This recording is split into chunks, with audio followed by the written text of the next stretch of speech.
Tonight in Sri Lanka, the country's most chaotic day in months of political turmoil.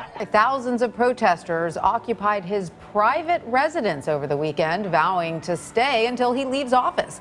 एक समय Asia की rising economy कहलाने वाला श्रीलंका आज अब तक के सबसे बड़े इकोनॉमिक क्राइसिस से गुजर रहा है। आज श्रीलंका में हालात इतने खराब हो चुके हैं कि वहां पे इमरजेंसी लगा दी गई है। लोग सड़क पे आ चुके हैं, श्रीलंका की सरकार के खिलाफ वायलेंट प्रोटेस्ट कर रहे हैं। आज श्रीलंका में बहुत बड़ी food, medicine, fuel, power, paper crisis खड़ी हो गई है। श्रीलंका एक बैंकरप्ट देश बन गया, इकोनॉमी कोलैप्स हो चुकी है। प्रेसिडेंट, प्राइम मिनिस्टर देश छोड़ के भाग चुके हैं। लोग प्रेसिडेंशियल हाउस में खा रहे हैं, पी रहे हैं, सो रहे हैं, नहा रहे हैं। श्रीलंका की इस सिचुएशन को देखने के बाद यूएन, आईएमएफ, वर्ल्ड बैंक का कहना है कि आने वाले समय में बहुत से देशों के हालात श्रीलंका जैसे होने वाले। अब वो देश कौन कौन से हैं और क्या भारत भी उन देशों में शामिल है, आइए जानते हैं। तो नमस्कार दोस्तों, स्वागत करते हैं आपका चार्जिंग पॉइंट हिंदी में।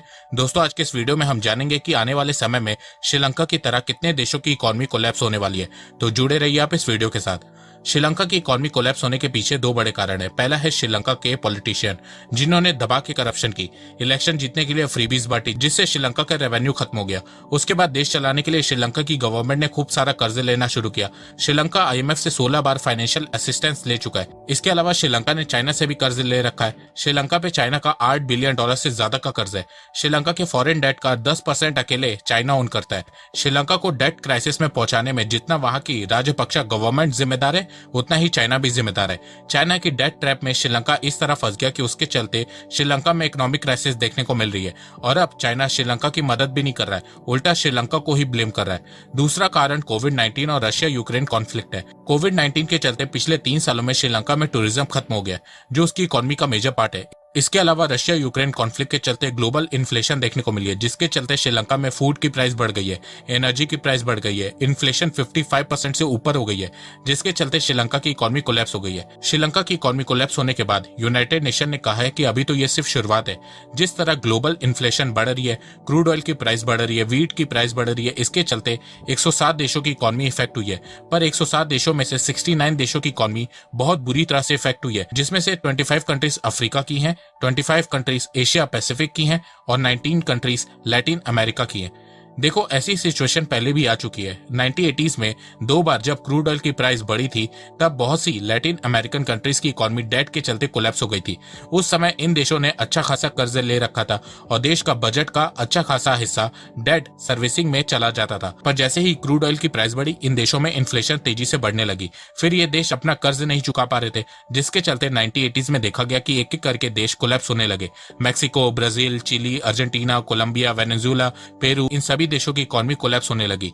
इन देशों में कई सालों तक recession, unemployment, high inflation, huge debt, slow growth देखने को मिली। कई देश तो आज तक 1980s वाली क्राइसिस से उभर नहीं पाए। अब इस तरह की सिचुएशन फिर से खड़ी हो गई है।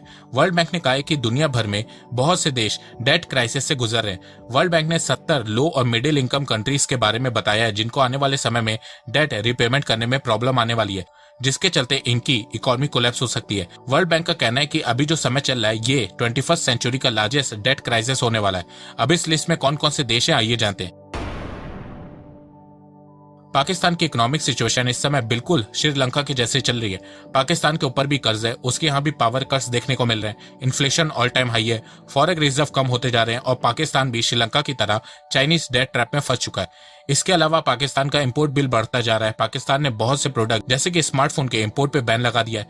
पाकिस्तान की करेंसी गिरती जा रही है और सबसे बड़ी बात, पाकिस्तान को अब कोई भी इंटरनेशनल ऑर्गेनाइजेशन लोन नहीं दे रही है। आईएमएफ ने पाकिस्तान की लोन की रिक्वेस्ट को रिजेक्ट कर दिया है। पाकिस्तान बैंकरप्ट होने की कगार पे आ पहुंचा है। टर्की की इकोनॉमिक सिचुएशन भी इस समय सही नहीं चल रही है। टर्की में इन्फ्लेशन ऑल टाइम हाई 70% से ज्यादा हो गया है। पिछले कुछ सालों में टर्की में बहुत इकोनॉमिक मिसमैनेजमेंट देखने को मिली है।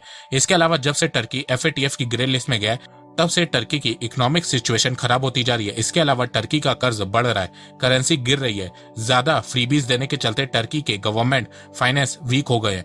देश चलाने के लिए टर्की कर्ज ले रहा है, जो टर्की की इकोनॉमी को डायरेक्टली नुकसान पहुंचा रहे हैं। बिल्कुल श्रीलंका जैसा हाल हो रहा है, फ्रीबीज और डेट वाला। टर्की का डेट टू GDP रेशियो 54% हो गया है।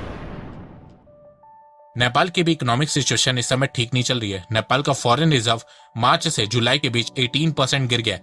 नेपाल का फॉरेन रिजर्व इस समय $9 बिलियन है। नेपाल के पास सिर्फ 6 महीने इंपोर्ट लायक पैसा बचा है। इसीलिए नेपाल ने car, cosmetic, gold and silver जैसी बहुत सारी लग्जरी आइटम का इंपोर्ट बैन कर दिया है। फ्यूल शॉर्टेज के चलते नेपाल ने एक एडिशनल हॉलीडे अनाउंस किया है। नेपाल में लोग अब वीक में सिर्फ 5 दिन काम कर रहे हैं। यूक्रेन वॉर के चलते क्रूड ऑयल और व्हीट की प्राइस बढ़ने से नेपाल में इन्फ्लेशन ऑल टाइम हाई 7% से ज्यादा हो गया है। पर सबसे बड़ी प्रॉब्लम नेपाल की एक्सटर्नल डेट है। श्रीलंका की तरह नेपाल ने भी चाइना के BRI प्रोजेक्ट के तहत पिछले 5 सालों में चाइना से खूब लोन लिया है। जिस तरह श्रीलंका की गवर्नमेंट चाइना के इशारे पे चलती थी, उसी तरह नेपाल में KP शर्मा ओली पूरी तरह से चाइना के इशारों पे नाचते थे। जहां 2015 में नेपाल का डेट टू GDP रेशियो 25% था, वहीं 2022 में यह बढ़ के 40% हो गया। नेपाल की GDP सिर्फ $40 बिलियन है, तो इतनी छोटी GDP में अगर 40% हिस्सा कर्ज है तो उसे इकोनॉमी कोलैप्स होने के चांसेस बढ़ जाते हैं। इसके अलावा जिस तरह कोविड और रशिया यूक्रेन कॉन्फ्लिक्ट ने श्रीलंका की टूरिज्म इंडस्ट्री बर्बाद की है, उसी तरह नेपाल के साथ भी हो रहा है और ये नेपाल के लिए बहुत बुरी खबर है, क्योंकि नेपाल की GDP में टूरिज्म का कंट्रीब्यूशन 7% है। तो जिस तरह नेपाल चल रहा है, आने वाले 1-2 सालों में नेपाल भी बैंकरप्ट हो सकता है, पर मुझे लगता है कि भारत नेपाल को बचा लेगा। एक और देश जिसकी इकोनॉमी चाइना के डेट ट्रैप में आके बर्बाद हो रही है, वो देश अर्जेंटीना है। चाइना ने अर्जेंटीना को भी डेवलपमेंट के नाम पे खूब लोन दिया और अब वही डेट अर्जेंटीना की इकोनॉमी के लिए प्रॉब्लम बनता जा रहा है। एक्चुअल में अर्जेंटीना की इकोनॉमी पहले से ही अच्छी स्थिति में नहीं चल रही थी, पर चाइना के डेट ट्रैप में फंसने के बाद अर्जेंटीना की इकोनॉमी पूरी तरह से कोलैप्स होने वाली है। अर्जेंटीना में गरीबी बहुत तेजी से बढ़ रही है। हर 10 में से 4 लोग अर्जेंटीना में गरीब हैं। इसके अलावा अर्जेंटीना की करेंसी गिरती जा रही है, फॉरेक्स रिजर्व कम होते जा रहे हैं, इन्फ्लेशन 70% को क्रॉस कर चुका है। अर्जेंटीना में millions of people state welfare program के चलते सरवाइव कर पा रहे हैं। अर्जेंटीना 9 बार डेट रीपेमेंट के समय डिफॉल्ट कर चुका है।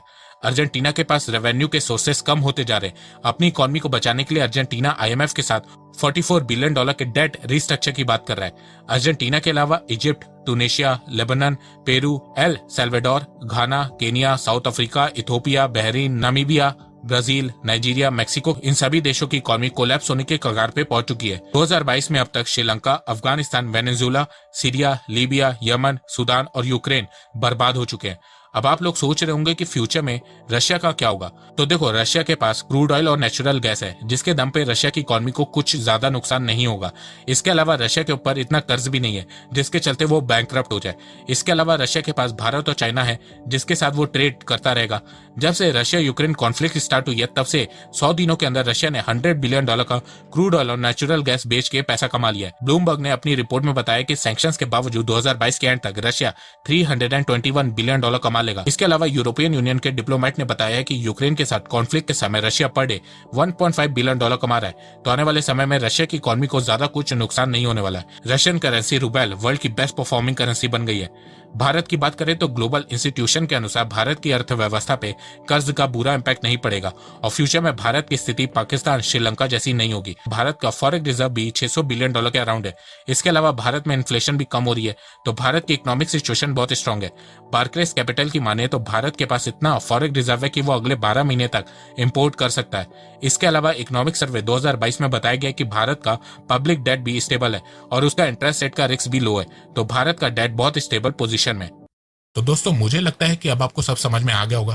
तो अगर आपको ये वीडियो पसंद आए तो आप इस वीडियो को लाइक कीजिए और अब आप मुझे सपोर्ट भी कर सकते हैं पेट्रियन और यूट्यूब में ज्वाइन बटन के थ्रू। एक बात मैं कहना चाहता हूँ, आप जितनी मेरी वीडियोस को शेयर करेंगे उतनी ही रीच मेरी बढ़ेगी और उतने ही लोग मेरे से जुड़ेंगे। तो वीडियो को शेयर करना, चैनल को सब्सक्राइब करना बिल्कुल भी मत भूलिएगा। मैं ऐसे ही एजुकेशनल वीडियोस लाता रहूंगा आप लोगों के लिए। तो अभी तक के लिए बस इतना ही। धन्यवाद। जय हिंद, जय भारत।